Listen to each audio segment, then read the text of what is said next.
Hi, the FIFA Confederations Cup just ended on Sunday.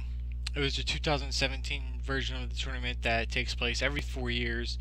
It takes place the summer before the World Cup in the same country that will be hosting the World Cup the following year. So this year it takes place in Russia, who will then, of course, host the World Cup next summer in 2018. So the Confederations Cup is an 8-team tournament featuring the winners of the various tournament champions from around the world, plus the host, plus the previous World Cup winner. So we had a really good field this year, and Germany won the final on Sunday, defeating Chile, and I'll get to that in a second. Great game. But I thought the tournament as a whole was very good. In some respects, a lot of people like to call it a dress rehearsal for the actual World Cup because, it takes place, like I said, that year before.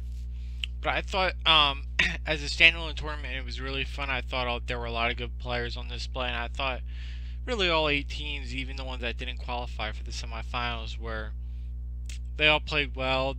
I didn't really feel like there was one team that didn't belong or that I didn't think there were no areas where I thought anything stood out in a negative way. Before I get into the results of the actual tournament, probably one of the biggest talking points coming out of the tournament was the use of VAR. So VAR is the new technology, I guess you could call it, that FIFA has been using, and it stands for Video Assistant Review. And basically, what it is there's certain plays where if the main referee on the field can communicate with, there's 3 referees upstairs, so to speak, or sometimes they're on a different site upstairs, wherever they are. The referee can communicate with them.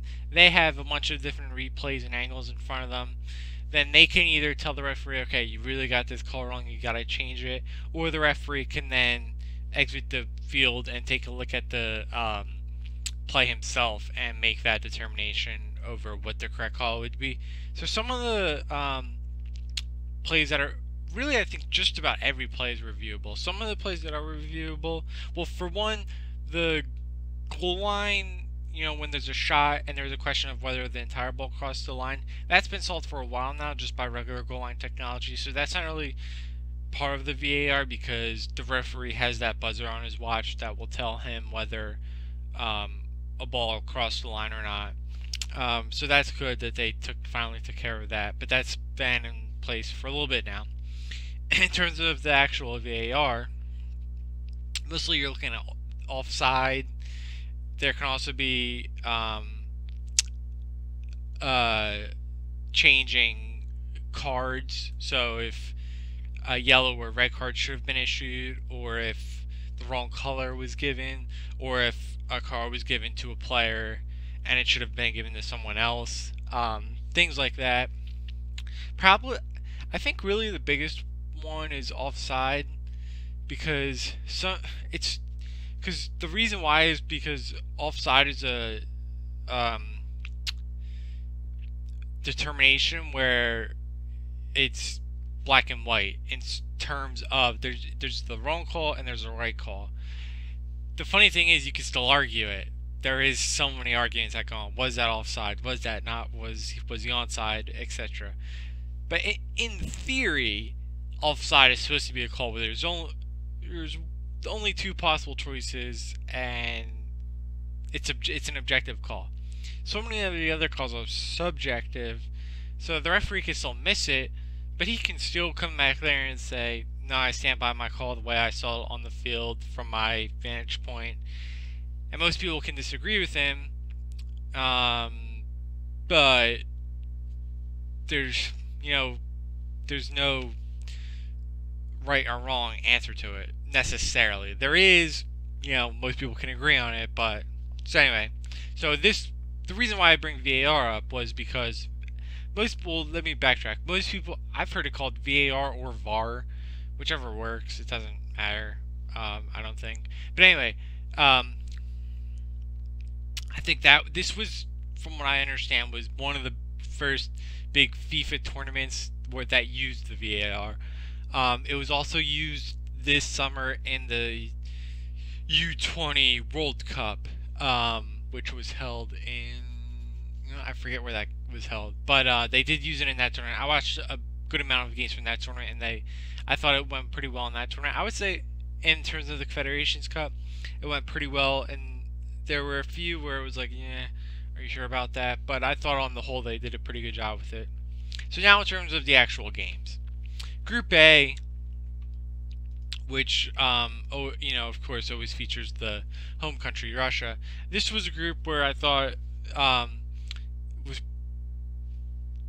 very balanced. I thought Portugal for me was the favorite coming in, and they did wind up winning the group on goal differential over Mexico. But Portugal and Mexico actually played on the first match day, and that game ended in a 2-2 draw and was a really entertaining game. And then Portugal put themselves in really good position after that game to advance. And Mexico, they went into the game on the third match day with Russia. And that really was the game where you were going to look at it and say, okay, which team is going to advance? And Russia, who I was pleased with Russia in this tournament. I thought they played well. The two teams to advance from Group A were Portugal and Mexico, with Portugal winning it and Mexico finishing runners-up, but also advancing to the semifinal. Russia finished third with only 3 points, but I thought that they played well, and I think that there are reasons to be optimistic heading into the World Cup next year for Russia. But in terms of this tournament, they were, right there with a good chance to qualify for the semifinals on the third match day.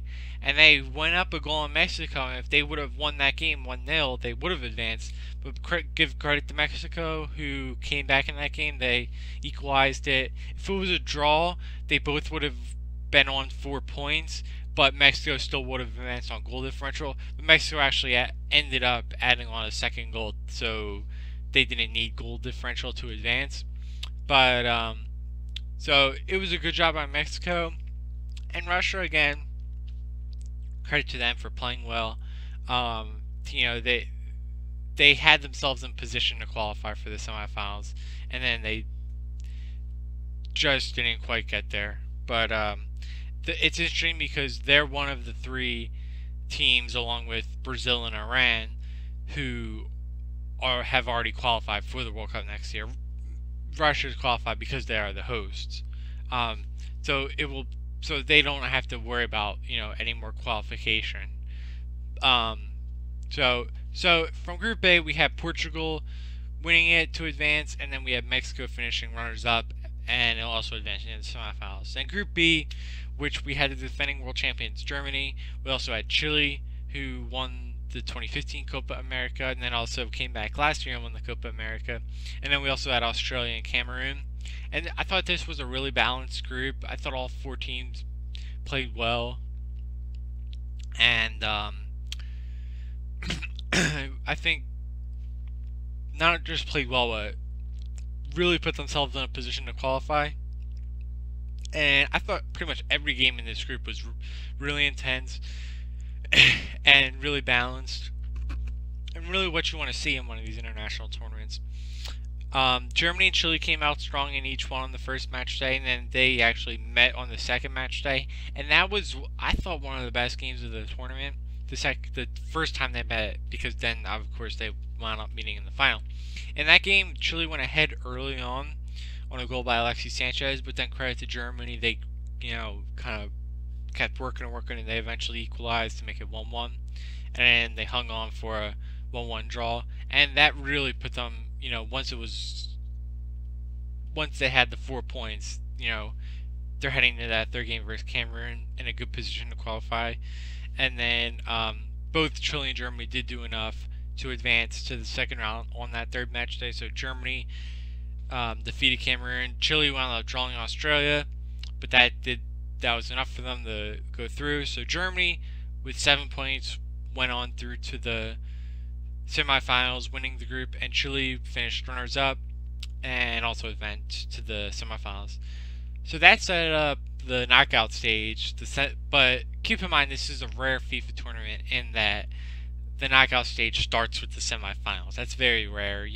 Most of the time you're gonna go to a round of 16, potentially if it's a little bit of a smaller tournament, to the quarterfinals. Of course, if the World Cup is expanded, like is currently the plan, it will go to a 32 team knockout stage, which I think will actually be really cool and neat. But we can discuss that another day. So the semifinals here on the top half of the bracket, we have Portugal versus Chile. On the bottom, we had Germany v Mexico. Portugal versus Chile was a really, really fun game. That for me might have been the best game of the tournament. It was certainly right up there.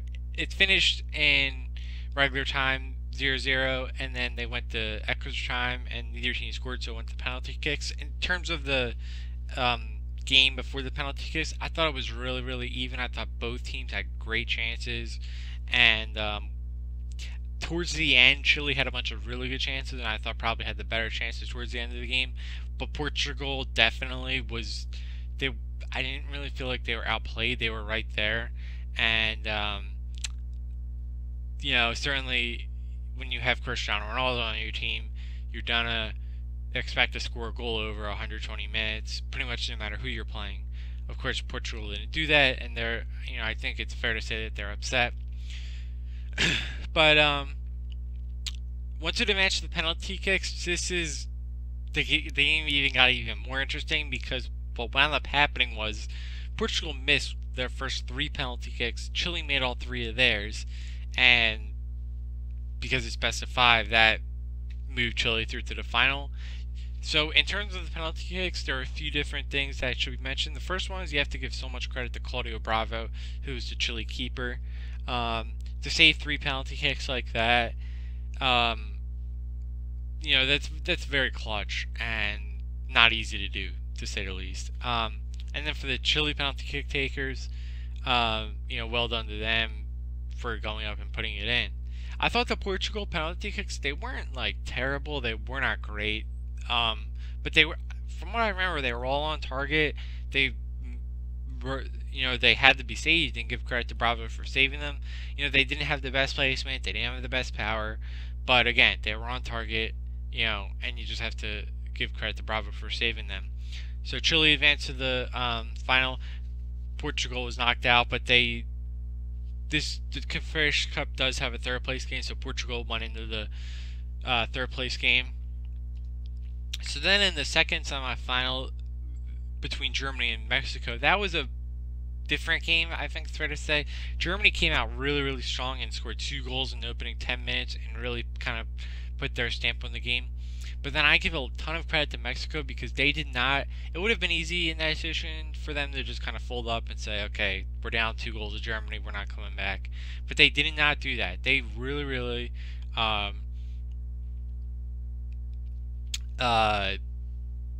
created tons of chances. I thought if you wanted to, between the 15-minute mark to the 60 or 70-minute mark, in some ways I thought Mexico outplayed Germany. Of course, you have to take into account that Germany had a strategy of, okay, we're up 2 goals, we're not going to overextend ourselves and get beat on a counter or something like that.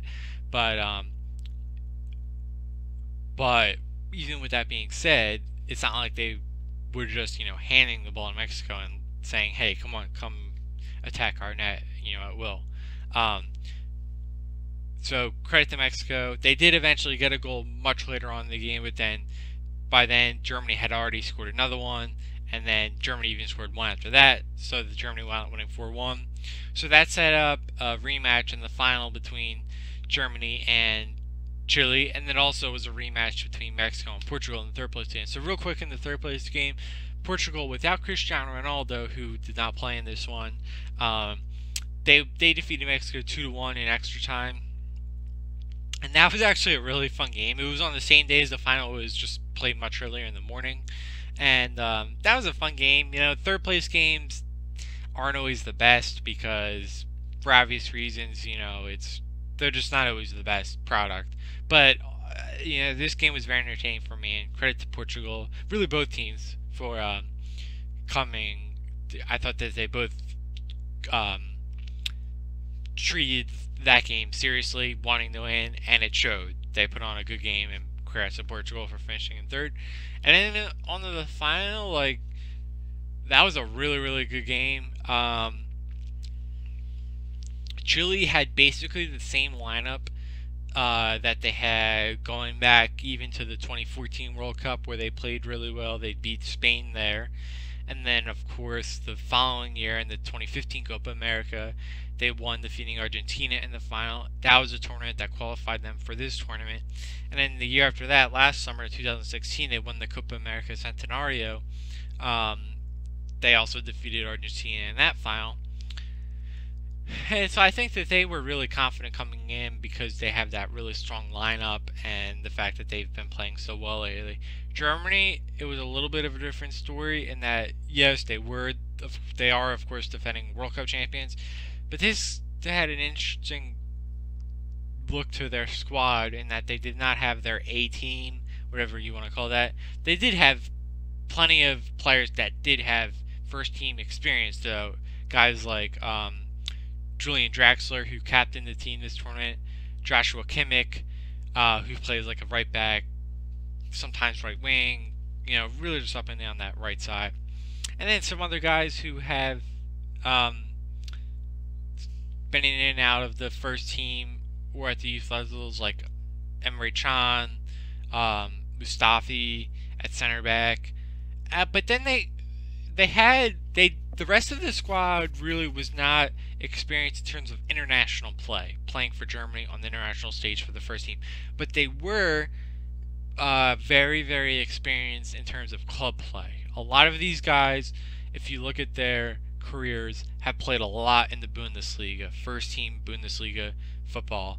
And the Bundesliga is one of the best and most competitive leagues in the world.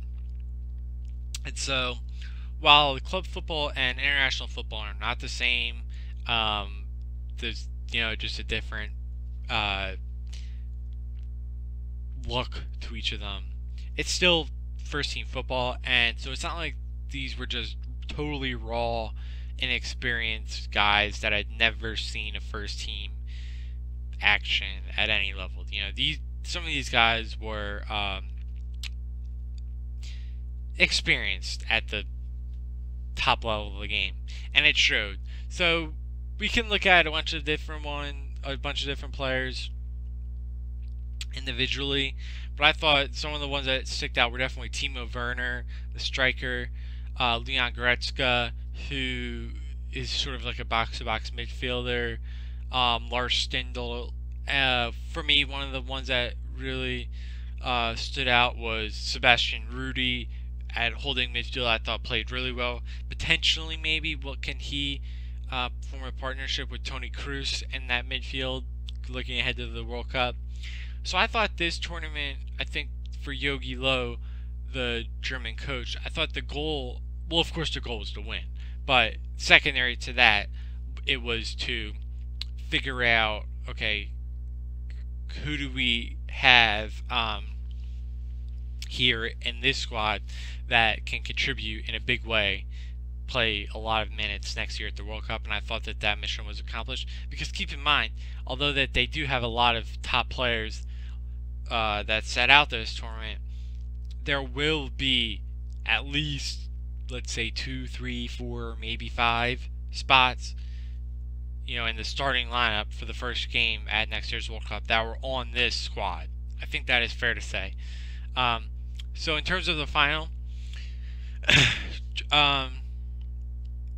Chile created tons and tons of chances. Germany did as well, but Germany was the team that scored first, scoring right around the 20th minute in the first half. And the funny thing was that goal, it was kind of a silly mistake by the Chile backline, just to give away, which created really just an empty net. That's the only way you can call it, for a German tap-in, basically. And Germany just to their credit, just hung on the rest of the game. Chile created tons of chances. There was tons of drama, a really high spirited game. Just you could tell that meant a lot to both teams, and give credit to Germany for holding on to that 1 goal lead. You know, Chile, I think that they're definitely in position to qualify for next year's World Cup. It's not guaranteed yet for them because the CONMEBOL, the South American qualifying, is so competitive that it's not guaranteed for them, or really any team right now other than Brazil. But they are if you look at the table, they are in a pretty good position, but they still have a good amount of work to do. But I think that they'll probably be in the World Cup. Germany, they're in a much better position in their UEFA qualifying. So, barring a crazy collapse, we're almost definitely going to see them in the World Cup. So in this game, it was very entertaining. Congrats to Germany. So I hope you enjoyed the tournament. Depending on how many games you got to see, it was really enjoyable. And give credit to the teams for fielding good squads and playing to win. And I thought that they produced a lot of interesting matchups and interesting results, and we got to see a lot of good soccer. So it's a win. So thank you for watching this video. We've got a lot of, once we get to the fall, the World Cup qualifying really heats up. It already has, but there's a pretty big gap. But once we get to right around the end of August to beginning of September, the World Cup qualifying will resume. And then from there, it's really just a home stretch, and it comes pretty hot and heavy. And I think the World Cup qualifying draw is December 1st. I'm not positive about that. Might be. I don't want to. I should look that up. It's right around the end of November, beginning of December, that area. So it's really not too far from now. So that's exciting. So thanks again for watching this video, and I hope you enjoyed the 2017 Confederations Cup. Congrats to Germany for winning the tournament.